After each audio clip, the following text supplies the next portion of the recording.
ஆட்சியை போன்ற மோசமான ஆட்சியை தமிழகம் இதுவரை பார்த்தது கிடையாது என்று பாமக தலைவர் அன்புமணி ராமதாஸ் தெரிவித்துள்ளார்.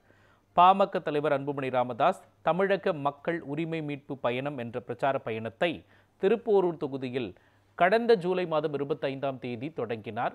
100 நாட்கள் இந்த பயணத்தை மேற்கொண்டு பல்வேறு மாவட்டங்களுக்கு சென்ற அவர் தனது நடைப்பயணத்தை தருமபுரியில் நிறைவு செய்தார்.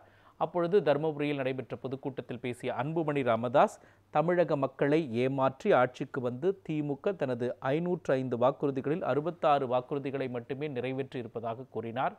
13% வாக்குறுதிகளை மட்டுமே நிறைவேற்றிய திமுகவை மக்கள் மீண்டும் ஆட்சிக்கு வரவிடக்கூடாது என்று அவர் தெரிவித்தார். காவிரி டெல்டாவை திமுக அழித்துவிட்டது என்றும் குற்றம் சாட்டினார்.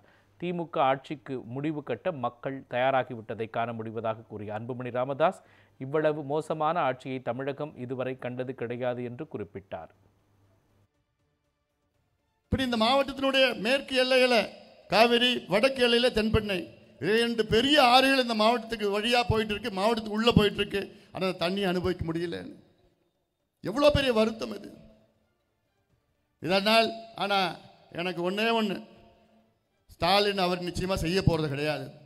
இன்னும் ஒரு 5 மாதம் பொறுத்துக் கொள்ளுங்கள், நம்ம ஆட்சி வரும். நம்ம ஆட்சி உறுதியா வரும்.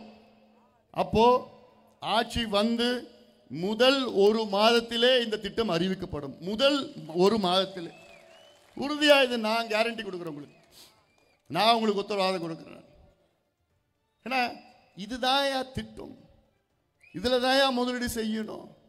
நீ கொடுக்குற பெண்களுக்கு 1000 ரூபாய் யாருக்கே வேணும்? அந்த திட்டம், அந்த 1000 ரூபாய்னால என்ன பயன், அந்த என்ன பிரயோஜனம் அந்த குடும்பத்திற்கு?